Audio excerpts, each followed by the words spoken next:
The goal of any family is to establish a bond of unbreakable proportion, allowing each and every member of your family to flourish and thrive.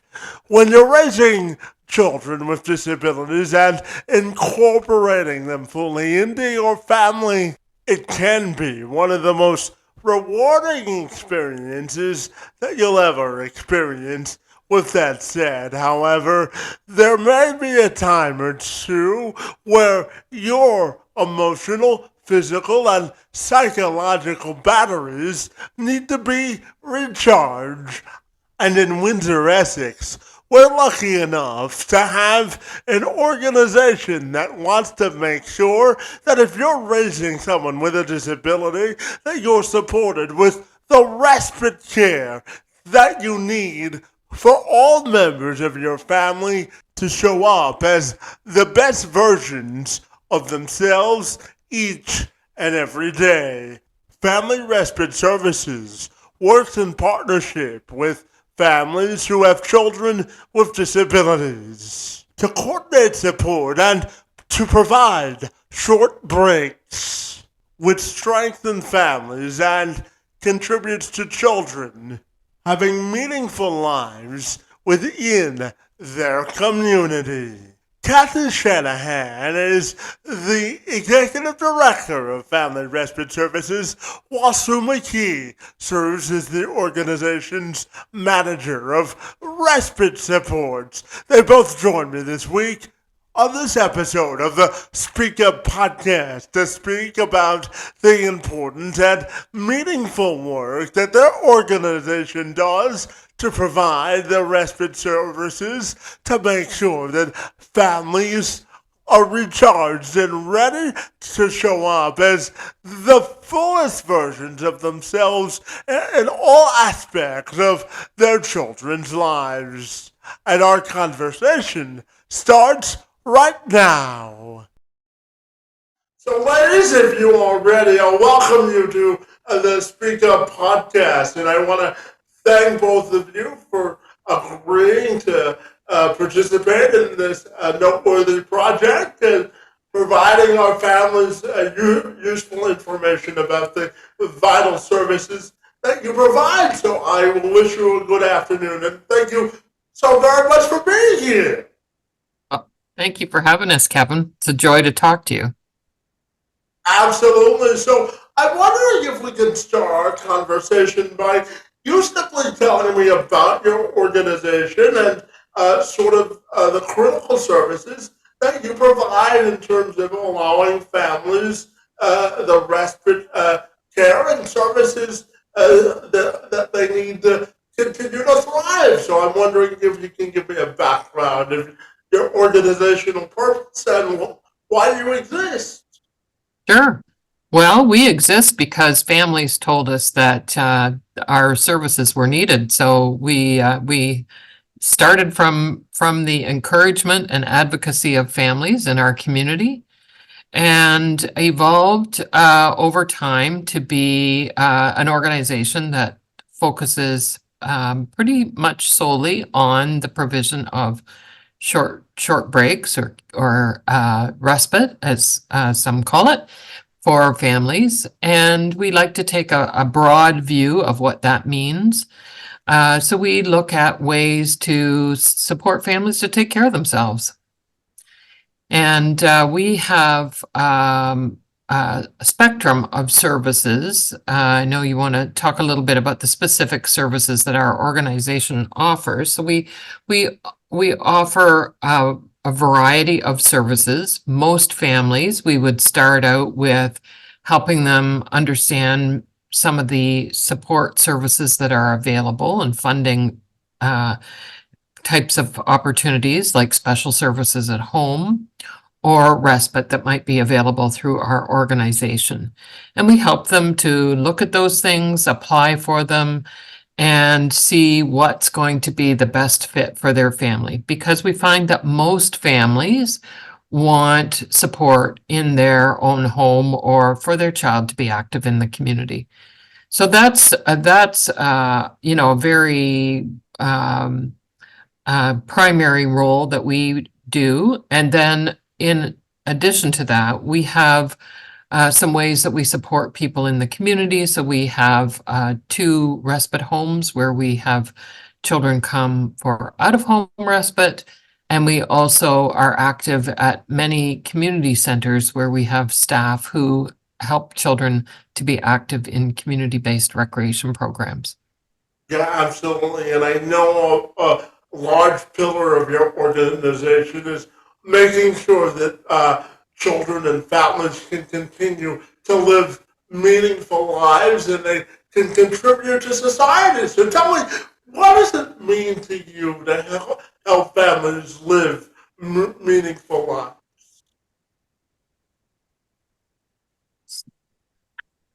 So one of the things for us is very much focusing on what's going to be most helpful for each family. So we take some time when we're talking with families to help them think through what their goals are, what their kids' goals are. And so the respite can look a bit different for each family, but a big part of that is providing an opportunity for kids to get out in community, to participate in activities of their choosing, to explore new interests, and that really provides a great opportunity for kids to kind of figure out what they like, what they don't like, how they want to spend their time, gives them a chance to get to meet other people who might share those same interests. And it really does provide a way to sort of broaden their world a little bit. Yeah, absolutely. And I'm wondering if you can explain sort of the qualities of respite services and what funding options are available for families to access. For sure. So funding does get a little bit complicated because there are various sources of funding that families might be eligible for. So we help them sort through that. And that depends on a number of different parameters. So it might depend on the needs of their child. It might depend on the income of the family. So we look at a lot of different things and help the family figure out where they might be able to apply for some of that funding. I think it's important to note, though, that resources are very limited and there may be wait lists for much of that funding. So we also try to encourage families to think outside of those funded supports and what are some ways that they can connect naturally within the community to get kind of typical kinds of support and what does self-care look like for them as well. So we try to look at the supports and services, but look beyond that as well. Yeah, absolutely. So tell me, what sort of advice do you give families when they're looking to wait for their funding options to become available? What sort of steps can families take in the interim? While they're waiting. So we try to create opportunities for families to meet other families because they tell us how helpful that is for them to be able to talk with other families, share their experiences, and just talk with people who kind of understand what their experiences are like. So that's one of the things that we do. We also will talk about, we provide another kind of workshop series for families called Powerful Tools for Caregivers, and that provides families with some other kind of self-care strategies so that they can learn some ways both to take care of themselves and advocate for what their child and family needs. We talk about other ways to explore community, even without funding, and how that might provide opportunity for friendships to develop, which can increase opportunities as well. Yeah, absolutely. And I'm also curious to know how you think your work within our community helps to improve family connection and really giving parents the opportunity to recharge and return to a better version of themselves. What are your thoughts there? Well, I think that many families come to us, and it's not surprising that their main focus is on their child. And having the opportunity to think about how they might take care of themselves is sometimes a new thing for them. They're busy. There's so many details that they're taking care of every day.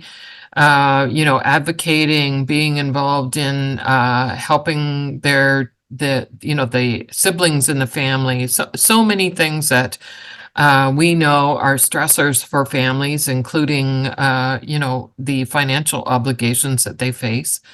So it's really a time to say taking care of yourself is equally important.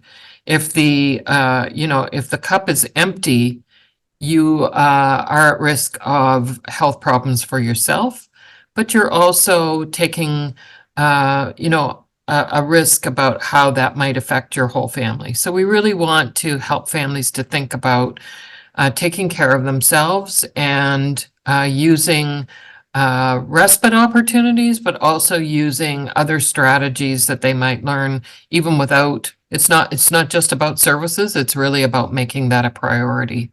So we know that respite is one component. We hear that all the time from families, just having a moment to breathe and, focus on something different is really important to making sure that they are there in a way that is most helpful to their family. Yeah, absolutely. And I'm sure that you ladies would agree that also providing children a sense of social connection and belonging and inclusion is important. So I'm wondering your thoughts on how you believe that your work accomplishes that goal of giving children with disabilities a sense of social and societal belonging. What are your thoughts there? So that's a big part of the role of respite for families. So yes, it provides that short break for parents to kind of renew and recharge, but it very much provides an opportunity for that child to be, or youth to be out in the community, participating in activities with peers, exploring things that they're interested in. So that's going to look a little bit different for each and every child and youth, but that's such an important piece of respite. It's one of the reasons why Kathy was mentioning the partnership that we have at the community centers. That allows kids to be out in community, participating in recreational activities, summer day camps, etc., with their peers, and that's how those connections start to form. Yeah, And it's part of the orientation that we emphasize with the people that are providing the direct support as well. I think sometimes we tend to think that the respite provider is engaged to be the child's friend. And we want to emphasize that while we certainly encourage supportive relationship, they're not there to be the person's friend. They're there to build bridges. They're there to help that person be as engaged as possible in ways that are going to go beyond that respite time and help create opportunities, skills, and connections for that full involvement in the community. And we know that parents express to us that one of their concerns is whether their children are going to have opportunities for friendship. So we know that really having time with other kids outside of school is important for every child, regardless of whether you have a disability. yeah, absolutely. And I know that your organization believes very strongly in responsive and flexible respite services to really meet the needs of individual families and provide them a sense of, ownership of their own respite plan. So tell me, why do you think providing responsive and flexible respite care plans is important? Well, I think Sue, mentioned that what we find is that respite looks different for every family. And for some families, just having the occasional opportunity, I would describe it more like a little safety net is what they're looking for. So they just want to know that if they need it, to sometimes go out for a date night, or sometimes being able to go to one of the other kids' hockey games or something like that. That's kind of what they're looking for. Other families need a lot more support. So we're then looking at how we can pull together a plan that might involve different kinds of funding, their special services at home and different kinds of things to be a fuller support. So it really depends on many factors, a child's cultural background, the family's natural supports, whether they have other family members in the community, what the child's interests are, and overall what the needs are and what the family feels ready for.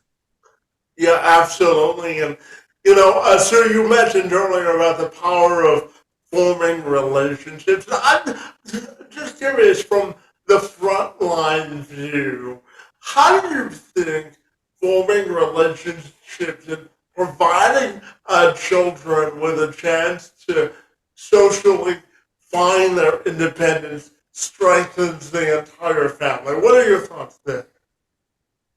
Well, I think that it helps families to see possibilities for their kids. When families are thinking to the future, I know that's sometimes a worry for a lot of parents about, like, how is my now child, what's their life going to look like when they're an adult, and how are they going to continue to contribute and connect and belong within the greater community? And so when they see these opportunities beginning to develop, I think it helps them to create that sense of hope that, wait a minute, there are some things happening that are exciting and fun, and something to build upon. And I think that's really what respite provides. Every person needs to have those relationships in their lives. Whenever, we're as adults, or throughout our lifetime, we need other people to turn to and spend time with, and that's really critical for our well-being. And respite provides that opportunity for kids to start to develop those relationships, but for families to nurture those relationships too. That parents have a chance to talk with friends or relatives or spend time that's important to them. So respite kind of supports the whole family. It allows siblings an opportunity to, everybody gets a bit of a break. The child with the disability as well. And I think that supports the whole family in a really important way. Yeah, absolutely. And ladies, I'm also wondering, frankly, how difficult or how challenging it is to recruit professionals to go into this work, or how challenging it is to train family members if they're the primary caregivers on how to effectively do this work. Well, certainly we look for people, and families look for people who have a passion and a commitment for the work. But what we find is, in this community, we're blessed to have many people who are students of lots of different faculties who emphasize that being part of their educational journey is continuing to build experience. So we have a lot of students who provide this support, people from the teaching faculty, nursing faculty, child and youth, all kinds of different, and sometimes faculties that you don't necessarily expect. We've had people whose long-term goal is to be a police officer, but knowing that they want to build their experience of working with kids with disabilities helps them to enrich their career path, but also brings a breadth of experience to the people that are providing the support. So we don't necessarily just look to one area, and families themselves are very much engaged in saying who they would like to provide the support. So if they have somebody that they have in mind, then that's where we start. And otherwise, we're very much involved in recruiting within our community. And there's no question that over the last few years, everybody in this in this area experienced some crises with regard to recruitment of people. You know, that was one of the offshoots of our COVID time. But we're really seeing that people are getting re-engaged in applying for the work, and the benefit of this work is that it's very flexible. So it's very appealing to people that might even have a full-time job and still want to be able to do something that's of interest to them and keeps them young, or keeps them engaged, or keeps them focused on interests that are unique to them. Yeah, absolutely. And I know we talked earlier about improving the emotional welfare of children, but I'm also curious about how do you think the respite services also helps the entire family unit sort of improve their emotional well-being and the way that they approach raising children with disabilities so that they can become the best version of themselves. What are your thoughts there? Well, it kind of reflects back to some of what I was speaking about, that the respite allows everyone to kind of take care of themselves, and that really supports each member of the family to be sort of the best version of themselves. So I think that it allows family members a chance to renew and recharge, explore their own interests, spend time with people that are important to them, to read a book, to go for a walk, whatever it might be that helps to renew themselves. And that's going to look a bit different for everyone. And that being able to know that they can depend on this break that's going to happen, you know, whether it's periodically or once a week or whatever it looks like for the family, really gives them a chance to look forward and think about, you know, today might feel challenging because some days are for every family, but I'm going to have an opportunity to kind of catch my breath tomorrow or next week or whenever that might be planned. So it really provides everybody a chance to have a break and come back together and you know, feel better for it. Absolutely. And tell me, ladies, I'm curious to note your thoughts on how important it is for families to develop trust with their respite worker or the people that are providing the respite care, because developing trust is a large pillar of making sure that these relationships are successful, aren't they? It Well, is. it sure is, and we know that, and that's part of why we encourage families to be part of the recruitment process and decision makers around who's going to actually provide that care for their child, because we want them to feel that they do have that level of trust. We know that for many families, they're really focused on maybe what their child can't do and the challenges and the special needs of their child. So thinking about that somebody else can care for their child is sometimes you know, challenging because they've experienced things that have been difficult for them. So really knowing that somebody has listened to them about what's important to their child, what's important within their culture, what's important about the child's unique needs, is really important to developing that trusting relationship, so that the family isn't going to spend their entire time worrying about, are they going to get a call to come and pick their child up, or are they going to get information when the child returns that it hasn't gone well, and which would then really take away that opportunity for a short break because they spend their whole time worrying. So we really want them to have that feeling of trust and being able to just take that deep breath while the child goes and does things that are meaningful to them. Yeah, absolutely. And lastly, ladies, I'm wondering your closing message to anyone who may be listening or watching this today about the importance of staying connected as a family, and any final messages that you'd like to share.